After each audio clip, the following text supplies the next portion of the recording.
Imagine you're a British soldier in 1879, standing shoulder to shoulder in red wool, staring down thousands of Zulu warriors. And what's in your hands? A Martini Henry rifle chambered in one of the most bone-rattling cartridges ever mass issued, the 5.77 450. It kicked like a mule, it roared like thunder, and it carved its name into colonial history. Today, we're digging into the cartridge that gave Queen Victoria's empire one hell of a punch. How do you do, folks, and welcome back to Chambered in History. We're diving into cartridges that made history themselves. From back-of-the-drawer relics to big-bore legends, we're popping open the brass cases and spilling out the history. Also, I just want to say thank you so much to everyone who subscribed recently and everyone who's viewed the last video. Holy crap, over 1,000 views. That's amazing. That is awesome. I had just broke 100 like week before last. We're at like 1,200 now. That's amazing. Also, we're at 124 subscribers. Amazing. I mean, I was just at like 60 like 2 weeks ago. And that's awesome. I appreciate you guys so much. This has been amazing. Thank you to everyone who's commented. Thank you to everyone who's commented about my clapping. I tried to reduce it in this video, so there you go. There's probably going to be some. It's just what I do, so just deal with it. But there's going to be less, so just ease up on me here. But yeah, so let's get into the video now that I'm done rambling. So yeah. Last week, we talked about the 44 Smith & Wesson American and its evolution into the 44 Russian. But today, we're going big. Like, kicks like a mule and barks like a cannon big. Today's round is the 5.77 450 Martini Henry, a black powder bruiser that helped carve out a few chapters in British colonial history, sparked legends on the battlefield, and still gets reenactors and collectors grinning or flinching when they pull the trigger today.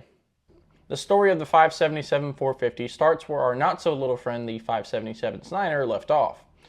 After the British Army adopted the Snyder infield conversion system in the 1860s, it became painfully obvious by the 1870s that they were getting left behind in the arms race. Other nations were already moving toward purpose-built breech loaders, especially those with falling blocks or bolt actions. Enter Frederick von Martini, a Swiss engineer who had a knack for breech mechanisms, and Alexander Henry, a Scotsman who loved rifling things with surgical precision. Martini's contribution was a pivoting, self-cocking, lever-actuated breech block. It was strong, fast, and simpler than the trapdoor conversions of the past. Now, what was Henry's role? Well, it was the 7-groove polygonal rifling twist that gave the projectile excellent accuracy, at least in theory. In practice, British soldiers were still using black powder, so they could barely usually see past their own shoulder smoke. The two designs merge into the Martini Henry rifle, first officially adopted in 1871, and the cartridge that came with it, well, it's a mouthful, the 5.77 450 Martini Henry. So what's with the weird naming? Why does it sound like someone slapped together two cartridges in a lab accident? Well, it's because they kind of did. The 5.77 450 was developed by necking down the earlier 5.77 Snyder. The British Empire didn't want to throw away their tooling or their supply chains, so instead they opted to keep the fat base and case of the 5.77 Snyder, but neck it down to accept the .45-inch bullet. The result? A bottleneck beast, a black powder round shooting a 480 grain bullet traveling at just around 1,300 feet per second, producing 1,900 foot-pounds of energy, which is no slouch for a single-shot service rifle in the 1870s. But it wasn't just about raw power. The bottleneck design gave better gas sealing than the straight-walled cases and improved velocity without having to add even more powder. But hey, it also fit inside the existing British-issued bullet pouches, which is probably the biggest selling point of all because you know how much they love to save their existing stuff. The 5.77 450's first official action was the British expedition to Perak in 1875, but it really earned its legend during the Anglo-Zulu War of 1879. Picture Rorke's Drift. British soldiers behind barricades, facing wave after wave of Zulu warriors, smoke thick as soup, and the Martini Henry chambered in 5.77 450, barking out shots with a thunderous boom and a giant cloud of black smoke with each shot. Soldiers were issued just 70 rounds each, and they better make them count because that coiled brass case had a nasty habit of sticking. Yes, early 5.77 450 cartridges used coiled brass cases. These were thin brass sheets rolled into cylinders and then soldered. The design wasn't nearly as strong or reliable as solid drawn brass, and in the heat of the battle, literally, the cases would expand, jam, or tear apart in the chamber. Soldiers had to carry broken ramrods and improvised tools just to knock them out. Now, no, this wasn't ideal, and the British government did eventually transition to solid drawn brass in the mid-1880s. However, those early battles with the coiled brass are what give this round its gritty charm. You wanted modern firepower? Sure, you got it, but it's going to be held together by Victorian duct tape. So let's break down the different parts and talk about the specifics. The bullet was a 480 grain lead bullet that was hardened with tin and wrapped in paper. The diameter was around 0.455 to 0.46 inches, depending on the batch. The powder charge was around 85 grains of black powder, though some versions use 70 to 75 grains for the carbine versions. Now, the case was originally coiled brass, like we just talked about, but later they switched to drawn brass. The case length was around 2.35 inches. The overall length was 3.1 inches. The muzzle velocity was sitting around 1,300 feet per second, and the muzzle energy was 1,900 foot-pounds, which is plenty enough to ruin a charging Zulu's day or blow through some timber walls in Afghanistan. One fun fact is, despite being a neck-down round, it retained its massive rim. Extraction was critical in a single-shot rifle, so that wide rim let the Martini Henry's ejector kick the case out like it owed it money. Of course, a cartridge is only half the equation. The Martini Henry rifle is what made it sing, well, boom. Now, the barrel was around 33 inches with 7-groove polygonal rifling, or Henry-style rifling. The twist rate was 1 in 22, meaning every 22 inches the bullet would make one full rotation, if you didn't know that. It weighed around 8.7 pounds, completely unloaded. Now, the rate of fire was around 12 rounds a minute, which isn't super fast, but every shot mattered. Now, there were 4 main infantry models. So you had the Mark I, which had a checkered buttstock, a short cocking lever, a large cocking indicator, a swivel mounted on the rear of the buttstock, and a cleaning rod mounted to the bottom. Then you had the Mark II, which had a smooth buttstock. The lower swivel mount was mounted on the front of the trigger guard. It also had a tulip head cleaning rod, which had a slot and a cam swell to make it easier to grab off of the rifle and to lock it in place. They also deepened the sights a good bit so you could see them a little bit better. The Mark III had more exterior differences. Mainly the forearm was now mounted with 2 screws through a metal tang instead of a pin through the receiver like it was before, as well as a smaller cocking indicator. Now, the Mark IV had the greatest differences from the others out of all of them. They were all made at Enfield. The cocking lever was 5 inches longer than the ones before because they realized that extraction was a little too difficult, and they figured that out in the Suzanne. It also had a slimmer buttstock, which made it, lighter.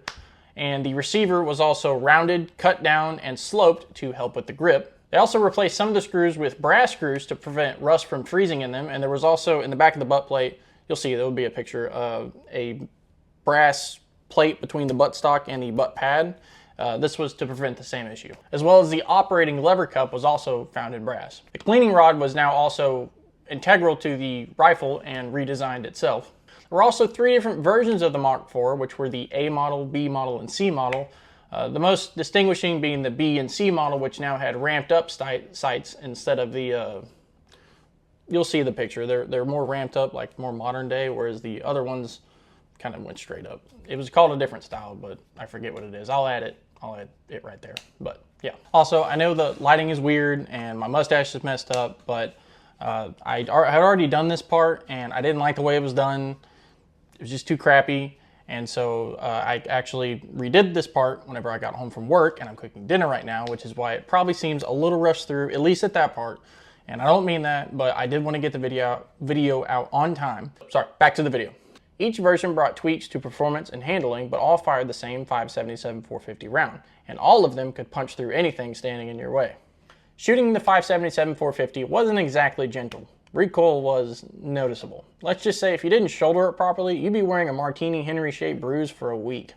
But when fired correctly, it was accurate out to 400 yards for aimed shots, and volley side stretched engagements out past 1,000 yards. Because British doctrine loved the idea of group fire from a mile away, even if individual hits were more optimistic. Ballistically, the round hit hard but dropped very fast. The heavy bullet meant it retained energy very well, but black powder isn't exactly known for its velocity efficiency. After 600 to 700 yards, rainbow trajectories and slow travel times made hitting a moving target more prayer than precision. That said, at combat ranges, especially under 300 yards, the 5.77-450 was devastating. It could penetrate cover, blow through multiple enemies, and had some serious stopping power, which is exactly what the British needed in colonial warfare against mass charges. But it wasn't all just full-size infantry rifles. As we know, the British military loves adapting its existing systems into specialty roles. We had things like the artillery carbine, which was a shortened barreled version with a lighter load, often using a 410 grain version of the 5.77-450. Then we had the garrison artillery carbine, which had an even shorter barrel, but was mostly given to non-frontline troops. Then we have the cavalry carbine, which is even more compact to make it easier for mounted use. Later on, many Martini rifles were rebarreled or adapted for newer cartridges. This gave birth to the Martini Medford, which used Medford rifling and smokeless 303 cartridges, and the Martini Enfield, which used Enfield rifling and a reinforced receiver for full-power smokeless 303 loads. The conversions helped extend the life of the platform well into the 20th century, especially in colonial arsenals. Even after the British retired the rifle, it found second lives in India, Nepal, Afghanistan, and various tribal caches. After its military career, the 5.77-450 didn't just vanish. Sportsmen and big game hunters loved it for its power. In Africa, it was used for anything from wildebeest to the occasional lion, especially for hunters that couldn't afford double-barrel rifles. In colonial Australia and India, it was common to see Martini Henry rifles that had been turned into sporterized hunting guns, rechambered or cut down for various uses. Collectors still find Martini Henrys floating around gun shows, sometimes rechambered in oddball rounds or fitted with funky replacement stocks. Reloaders love it too, though the brass isn't always cheap, and loading black powder rounds that won't tear your shoulder off is a learned art. And then here's the weirdest part of this whole thing. The Taliban was still using Martini Henry rifles in the 2000s. Yeah, that's right. British troops reportedly found working examples in Afghan weapons caches. It's a testament to both the durability of the rifle and the cartridge. A 130-year-old round still doing its job, that's legacy. If the Enfield was the rifle of the British soldier during the 20th century, then the Martini Henry was the rifle of the Empire at its height. You can't talk about Victorian-era military power without mentioning the 5.77-450 cartridge. It became more than just ammunition, it became a symbol. The distinctive sound, the heavy recoil, the massive cloud of smoke, it was battlefield theater. And of course, we can't forget its place in pop culture. The 1964 film Zulu immortalized the Martini Henry and its role in the Battle of Rorke's Drift, complete with dramatic shots, exaggerated trigger pulls, and the iconic chant of Men of Harlech behind volleys of smoke and thunder. Whether in books, films, reenactments, or museum collections, the Martini Henry and its signature cartridge is still remembered as one of the most badass single-shot systems ever issued to a regular army. So what can we say about the 5.77-450 Martini Henry? Well, it was a cartridge born out of compromise, recycling an old case, necking it down, and stuffing it full of black powder. But what it lacked in elegance, it made up for in sheer bruising effectiveness. It served the British Empire through some of its bloodiest and most infamous campaigns, kicked the teeth out of anybody it hit, and stuck around long after it was supposedly obsolete. It's loud, it's messy, it's jam-prone, and it is legendary.